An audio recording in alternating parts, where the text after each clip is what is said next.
Според мен беше страхотно. Аз налично много се забавлявах. Беше много емоционален ден за мен и най-важното е, че всички се събрахме в тая хубава кауза, за да мога да помогнем на момчето.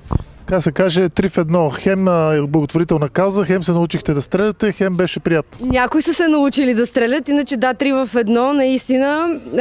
Някои са се научили да стрелят, аз не, обаче обещавам да си подобра рекорда. Мисля, че трябва да има следващо състезание, за да видим как реално погледнато се справила след тренировката, не мислиш? Ами определено мисля. Само, че преди това ще ми трябват малко подготвителни тренировки и се надявам да ми помогнете за това. Да, лицеви опори, бягане 100 метра. Чакай сега, такива физарядки предварително преди стрелба, така ли? Нали забеляза, че на първо място беше руса жена, ще се изрусиш ли? Не, но ще покажа какво могат черните. Мисля, че това е добър край за интервюто. Благодаря аз много наистина за това, че ни помогнахте и че направихме този ден страхотно. Благодаря и аз и пак заповядайте.